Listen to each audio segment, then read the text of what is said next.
chogaraw nyin tiene ka en gwar yetiti ko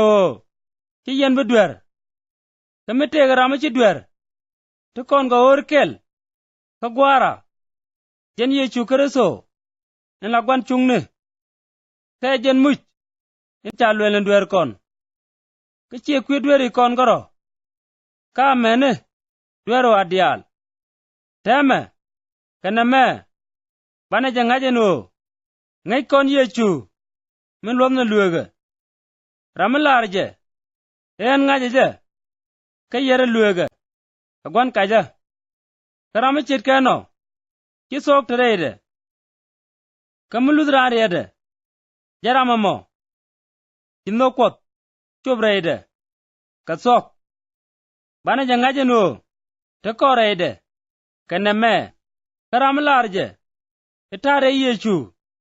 gano bachenga chiang echenga Yesu noka che luk mapai tok ana gar yememe kaduno aluge wal metege ye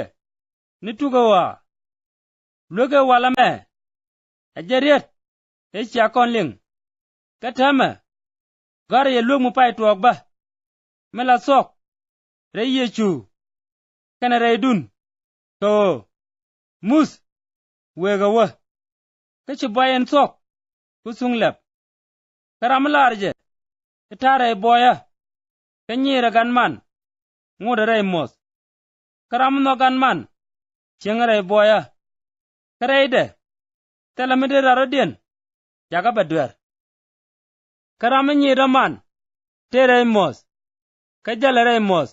kakuje duop muwagaje ko timun nyin ga chor an gore yaname nyin tiene ka ko cha dwer kun pal ke kwi chorede an gore yaname gwanagan ko ngayarame te sine tugade an gore yamame ngane ko ya gwan jeng no pot dole gore ye ko ngaje ye gore ntnyal gwanagan gore je ye ko ngayarame te tin ni tugade ngane gore je ye ko taye ga bom ke chengriet kodre dun ke chagwan jeng no pot twaro jega menok ke ngwak tin terewa netin nagane o eme kino kot en la gwar etnyal tereidien ko tidial tin terewa kantin gor poinge katigor wange katin liang na roga ke bega ka o me chiga be ka gwaren tenyal o kene nyin ke biga sok